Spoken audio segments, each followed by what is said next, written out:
everyone, and welcome to my January and February wrap up. If you're new here, then my name is Kashish, and welcome to today's video. I know again I am very late for these wrap ups, but it's just that I wanted to do both of them together. I don't know, I get really lazy shooting my wrap ups, and most of the time I kind of just, like 70% of the time I don't change, but like 30%. I kind of end up changing my ratings and my thoughts on the books, when I've had a few or a little time to like think about what I actually feel about it.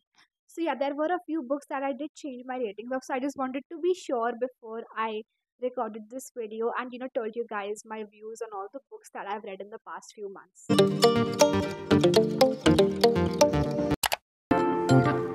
Okay, so the first book that I read in January was A Twist of the Blade by S.M. Gaithar. So this is the second book in the Song of the Marked series, and I gave this book 4 stars. So initially, the first one was not my favorite because I felt like it was like very similar to Throne of Glass. Like when it came to character names or even places, I was like really like it was really off putting for me because mostly when I read fantasy books, I don't feel that they are very similar, but this is one series. Like I know that other authors do take inspiration, but it's just that this felt like a really bad knockoff of Son of Glass.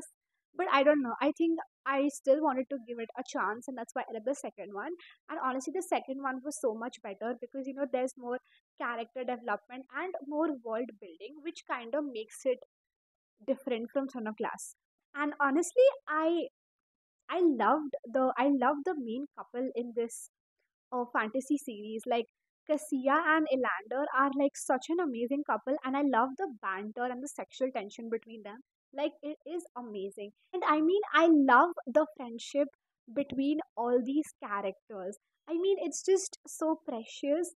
But definitely, I think that the second book was much better than the first one, and I'm excited to read the third one.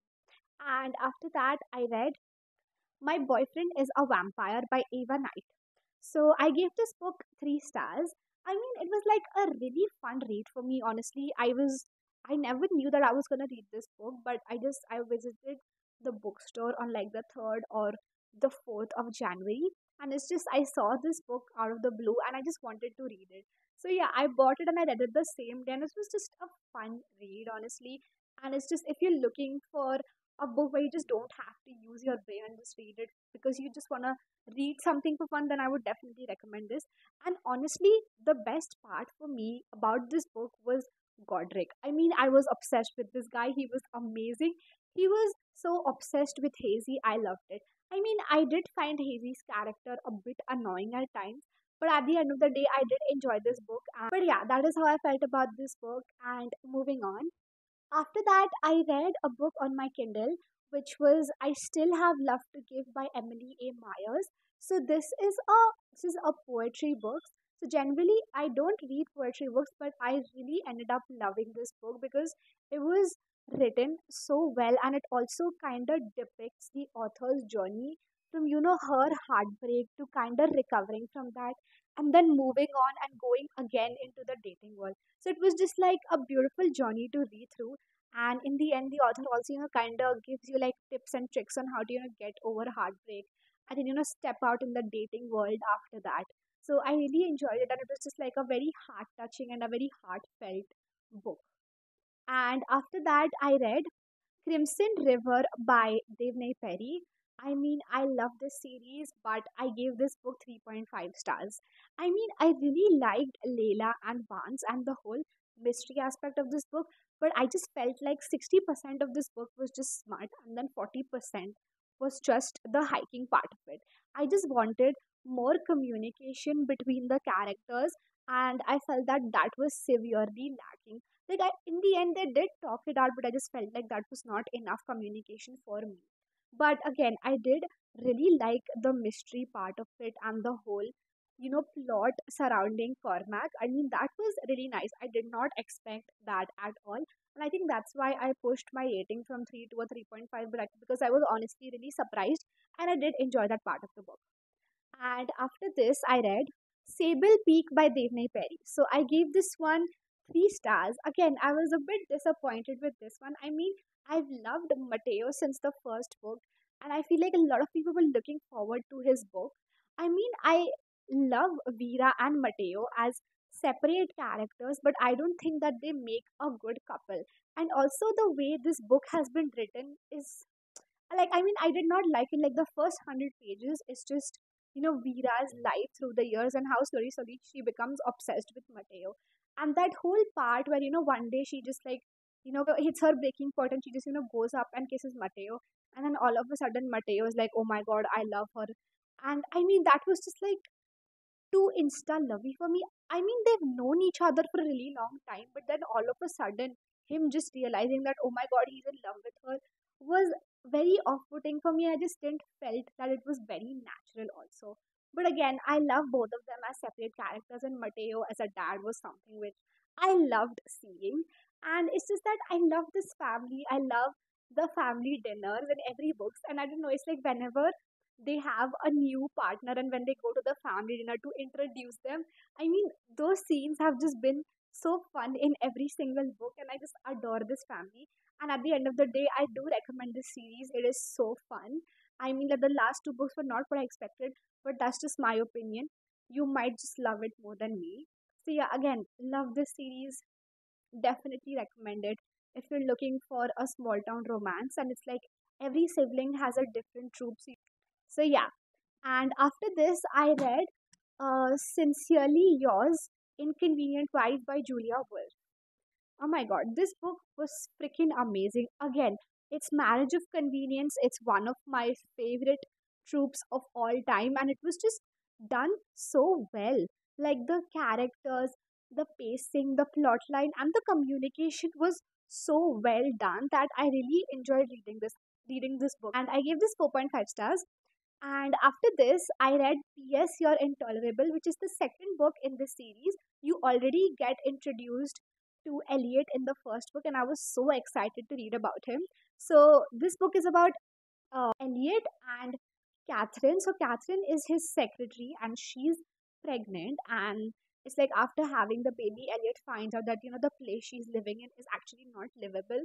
So he kind of just forces her to come and live with him because it's not safe for her or the baby. And it's just that the way Elliot has been for Catherine in every aspect. I mean, that was just amazing. And just him stepping into a role of a dad and then not even realizing was just so beautiful to watch. And he went from being this grumpy workaholic to this, adorable dad. And I mean, this book is just adorable. I feel like you should just go and read it. And if I say more, it will, the scenes might just get spoiled for you because the whole effect comes when you don't know what's going to happen. So I definitely recommend this book, and I'm so looking forward to the third book in this series. And it's just both books have been done so well. Again, this also had great communication between the characters.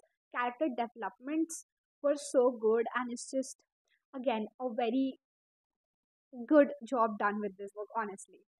And after that, I read Defy the Night by Bridget Cameron. So, I mean, when I started this book, I was a bit confused if whether or not I was liking it. Because, I mean, most of the time when I pick up fantasy books, they're all like enemies to lovers. And this was not enemies to lovers. So, I was just having a bit of a trouble, getting used to the idea that yeah, this is not enemies to lovers, and not every fantasy read is gonna be enemies to lovers. So yeah, again, when I just accepted that fact, I started enjoying this book more, and I just realized that how that friends to lovers aspect of this book was also really nice. I mean, plot wise, it's not that well done. I was really enjoying the main characters. I gave this 4 stars. So yeah, these were all the books that I read in the month of January. And let's move on to the books that I read in the month of February. Okay, so the first book that I picked up in the month of February, Artemis Foul. So if you watched my How Much I Realistically Read in a Week, then you must know that I gave this book 2 stars. I mean, my main problem was that the character that they'd already defeated coming back to become a problem again was just. I don't know. I mean, if you've defeated him once, then bringing him back again just does not make sense to me. But I was like really glad to see all these characters because this is like a 7 book series and this is the sixth one. And I'm also really attached to these characters now that I've read 5 books about them. So I'm really hoping that the last one is nice and that I, get to leave with a happy feeling in my heart. So, I mean, I would not recommend this book to people who are above 18 because this is like a young adult sci-fi, and I would recommend it to, the people who are in the age group of 12 to 16. I mean, because you guys would like this book more. So yeah, after this, then I read The Guest List by Lucy Foley. I mean, I loved this book. I enjoyed it so much. I gave it 4 stars. I mean, at the end of the day, I did feel like, everything that happened felt a little bit, staged to me. The way all the characters came together and the coincidences just did not seem natural to me. But I mean, the way the author has written this book and the way, she's plotted the whole mystery, you don't know who's gonna die and you don't know who's the killer. Mostly when you start a murder mystery or a thriller, the first thing you get to know is who dies. But in this book, you don't even get to know that. So the whole time I was reading this book, I was just like, I mean, who the hell is gonna die? We don't even know that. So I was just hooked till the end and I just finished it in like a day, and I am so glad that I did. And I highly recommend looking for a thriller or a mystery book to read. And after this, I read Reckless by Elsie Silver, and I gave this book 4 stars. I think this is my favorite book in the series. I've still, I'm in the middle of Hopeless, but I don't think that it's gonna surpass Reckless. I mean, I loved Theo Silva, and I mean, I feel like his maturity level is so much better than the other male characters in this book series, like compared to Rehet, Cade, and Jasper. I feel like Theo was such an amazing character. I mean, I loved Winter and Theo, and it's just that Theo being a dad and just, being so adamant about wooing Winter was like the favorite part. Just loved those scenes. So, yeah, I really enjoyed this book. And moving on, I read XOXO by XO. Another book that I really enjoyed reading. I mean, again, the friendship in this book was so nice. And also the main couples, Jenny and Jewu. I mean, they were just like amazing. And it's just the way that this book gave me like a complete K drama feel was just amazing. So if you're a K drama lover and if you like want to read a book like that, then I definitely recommend XOXO by XEO. I mean, I could say that this is like Kitty, XOXO Kitty, but I mean like a very better version of that bad series. I mean, I am not fond of that series, I'm not fond of the acting, but I would say that if you like that series, then you will love this book because every problem that that series has been done really well in this book. But it's just that I gave it 3 stars. Somewhere or the other, I just felt like again the characters needed to communicate more, and the ending was like very disappointing. I wanted an epilogue, which was not there. But it's just that I found out that we have another book for like Jewu and Jenny's best friends. So like they were already a couple, but they broke up because of the whole, them being K-pop stars and can't, and then they can't date because then their career would be ruined. So yeah, their book is out. It's called ASAP, and it's like a second chance romance, and I think both are like K-pop stars. So again, I am dying to read that book, and I definitely recommend this. After that, I read Vicious Seduction by Jill Ramsor. So I received such a beautiful parcel of this book, and it's just that Jill Ramsor is one of my favorite book authors when it comes to mafia romances. And I mean, the day that parcel came was one of the best days of February. I'm gonna be very honest, and it's just that I give this book 3.5 stars. I really enjoyed it. I mean, Oran and Lena were, such good characters. It's just that Jill Ramsor writes a mystery plot line along with the romance, but it's just that this one was not my favorite.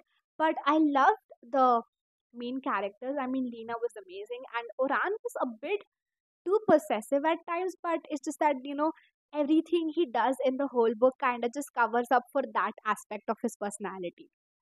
And after that, I read Defend the Dawn. So this is the second book in the Defy the Night series. And unfortunately, I gave this book 2 stars. I was like really disappointed with this book. Like after reading the first book, I went into this with like a lot of hopes, hoping that the plot line would like really improve. But I mean, nothing happened in the first 50% of the book, and after that I still had hope. I'm like, we're still left with the other half of the book, and I mean something good might happen, but nothing happened. And by the end I was just like really annoyed because I just spent 400 pages and like nothing happened.